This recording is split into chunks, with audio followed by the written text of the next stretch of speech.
Mr. Miracle, Issue 1, Tom King writing, Mitch Gerrards on art. This has been highly anticipated. People have been talking about this for a while. All this build up because Tom King's known for doing these smaller offbeat characters. He did Vision at Marvel. He did was it the Omega Men a couple years ago at DC. So now he's doing Mr. Miracle, and well, Darkseid is. Yeah. So people, for people that don't know the Fourth World, Scott Free is the character's name, which is one of my favorite names in comics. Well, given what he does, it's quite because he's a good name. Because he's an escape artist, and so in the setup to all this, you kind of have to know, although they explain it, that in order to try to broker peace between New Genesis, which is where the good gods live, and Apocalypse, which is where the bad gods live, and that's Darkseid and his people. They traded kids. So Highfather, the leader of the new gods, I guess, because they're the good guys, and Darkseid gave each other their sons, and that's where Orion comes from, because that's Darkseid's son raised by Highfather. And then Mr. Miracle was given to Darkseid, but he just kind of threw him into the pits and was just like, well, if you're worth anything, you'll climb your way out. Whereas Orion was treated as if he was Highfather's own born son. And so it gives this dichotomy. So Scott Free, being the escape artist he is, manages to escape Apocalypse and becomes a superhero. And from my understanding, he's basically Space Jesus in the metaphor of the Fourth World Saga. Yeah, because he was the only son given, right? Yeah.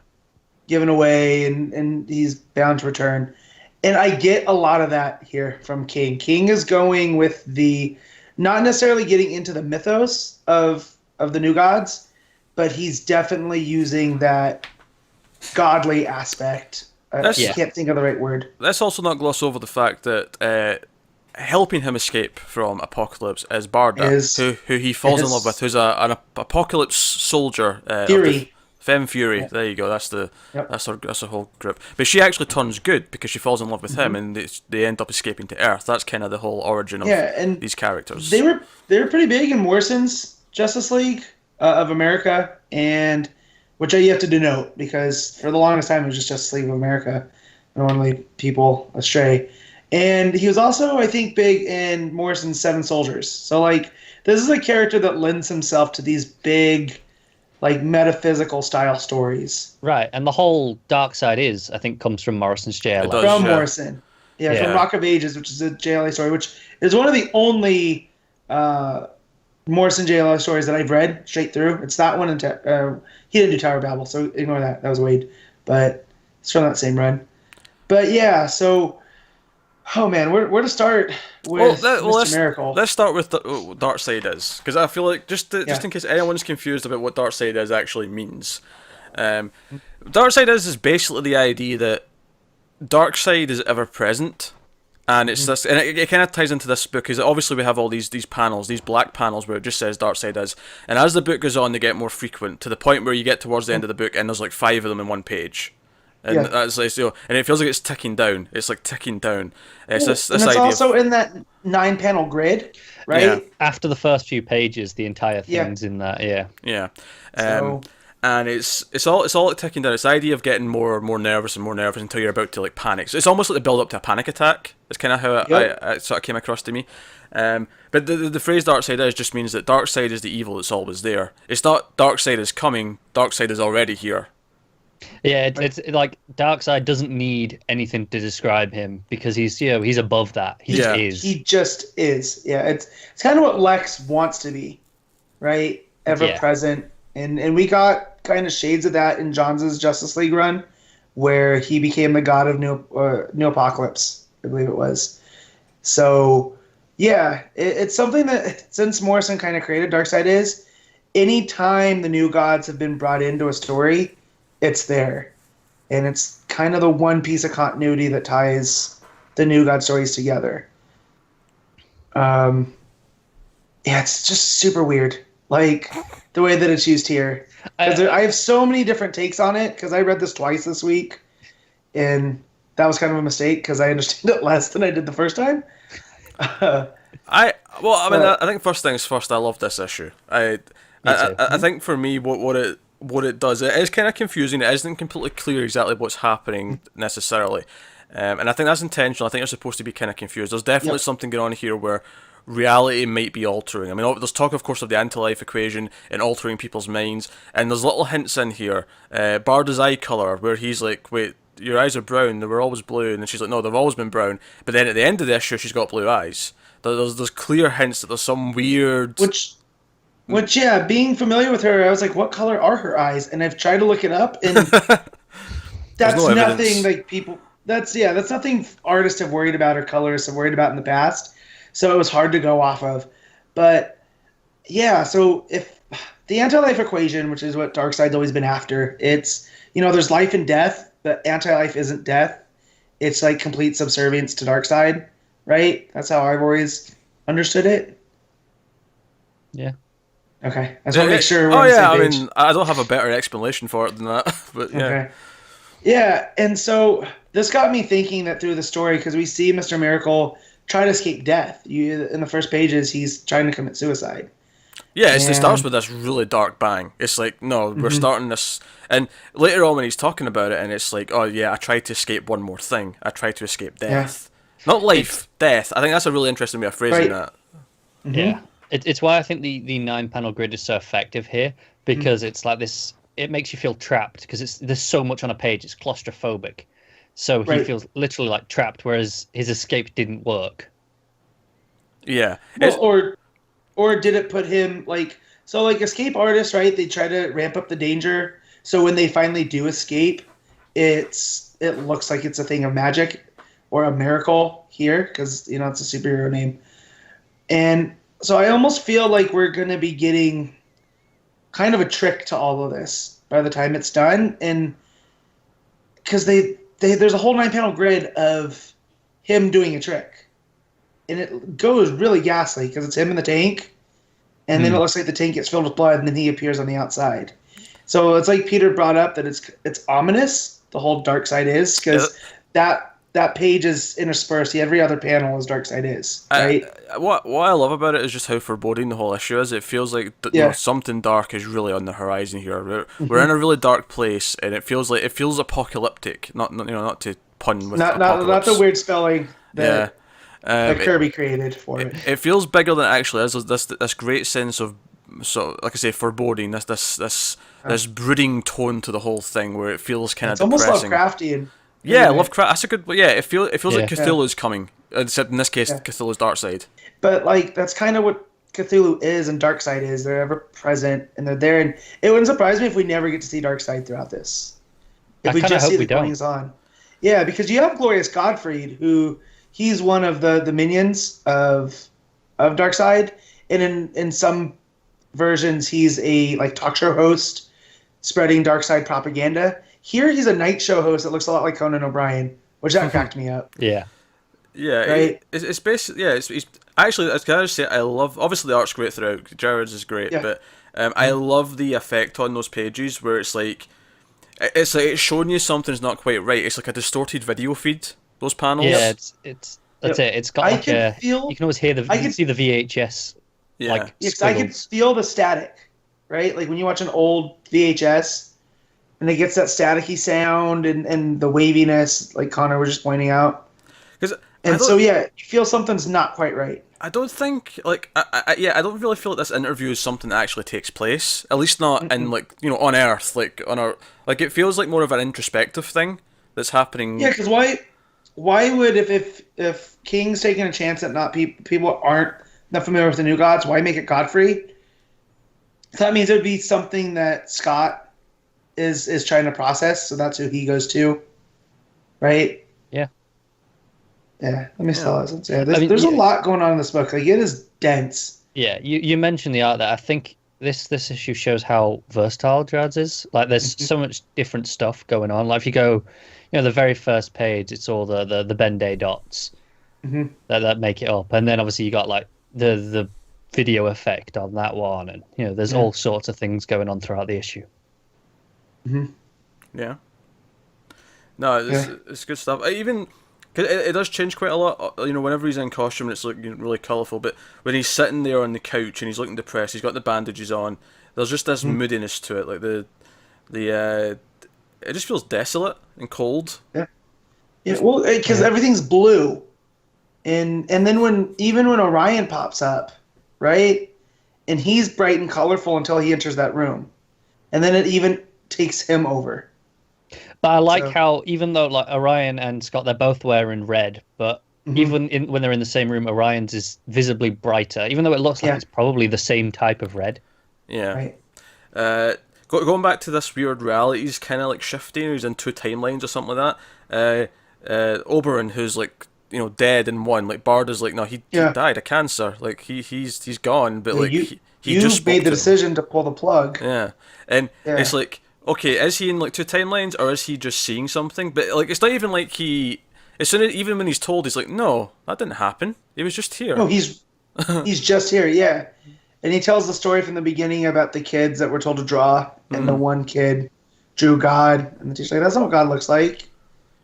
And the kid replies like, what? Not yet, or how do you know? It is now or something. It is now. Yeah. Which one of my friends theorized that could be a story about Jack Kirby. The line was until now. That was how I responded at the end of that little story. He's until now. Yeah. But yeah, one of my friends brought up that could be a story about Jack Kirby, because he was very interested in drawing gods and whatnot, and it seems to fit in along those lines. Yeah, it does. And obviously you get the full page Darkseid does right after he finds out that Highfather's been killed, and that they need to go back to New Genesis for war. Because I almost expected that to be the final page. Me too. Yeah. And then there was more. And there was more. I was kind of surprised. It's interesting, because it's almost like it's past that line where it's like, okay, the panic's there, the thing he was worried about most has kind of happened, so now it's like post that, okay, and it's obviously them going through the mother box, and it's like that's why I'm saying that close up at the end of Bardi, you can clearly see her eyes are blue, which contradicts the story earlier on. So but her eyes have always been brown. I like how you say after that moment where they go, right, okay, this is what we've got to do. It's brighter. It's like they've got past it and accepted it almost. Yeah. I wanted to point that out too. It's also because so according to Orion, Darkseid's gotten the anti-life equation, or according to Highfather, not Orion, and because they were talking on New Genesis, walking along the beach, and then he gets the call from Orion that Highfather's been killed. Yeah. And so it almost makes you wonder, like, if this is a thing where it's playing with realities, like, is one that Darkseid has gotten it and one hasn't, and he's jumping back between both of them, like, or is it a relief that Darkseid has gotten the anti-life because he's changed reality? Like, I don't. This is where my brain takes me, and then I'm like, what is going on? I have no... Well, it was the question, like, if he's jumping between two realities, is it because he tried to kill himself, and that's put him in this weird place? Because of who he is, because he's this new god, that's what's done it. His try to kill himself has created this rift where he's traveling between these two worlds. Or is it because Darkseid has the anti-life equation that's causing this? Right. Or I also... Or even if it's Mr. Miracle did it himself, is he stumbled upon the anti-life equation? Is that what he's done? I think, here's my theory after reading it twice, is he is the anti-life equation. He is the embodiment of it, right? Because his whole thing is to put himself in an impossible situation and then get out of it. So he's almost what's the word I'm looking for? Something that's there that's not supposed to be. An anomaly, right? And like so that's why he...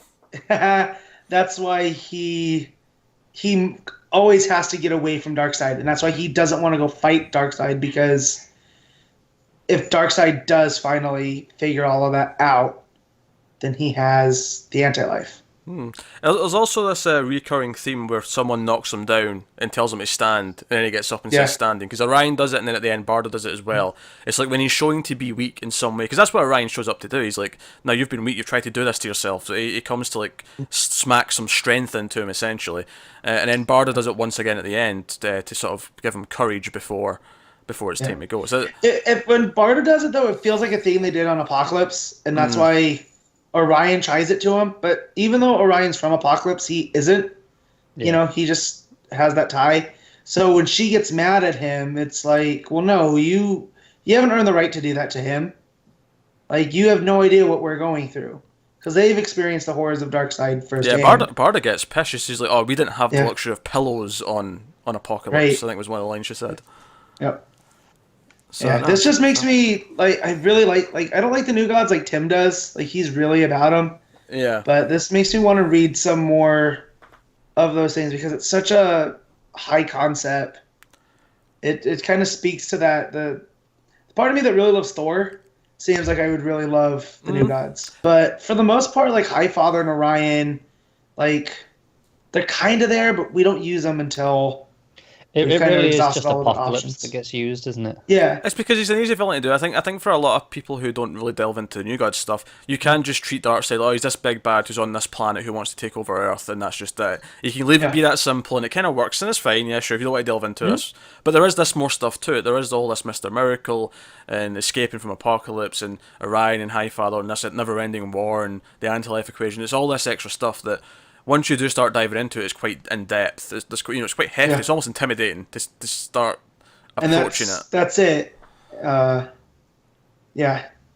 intimidating is the right word. Yeah, it is like Darkseid. Maybe that's what Darkseid means. It's just the New Gods stuff, and it's always there staring at you. Just people try and ignore it, but really DC knows it's there. We're gonna have to acknowledge it at some point. Mm-hmm.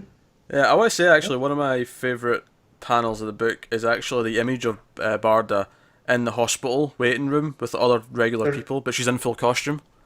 Yeah, she's got her face down. Like, she's crying. Definitely distressed.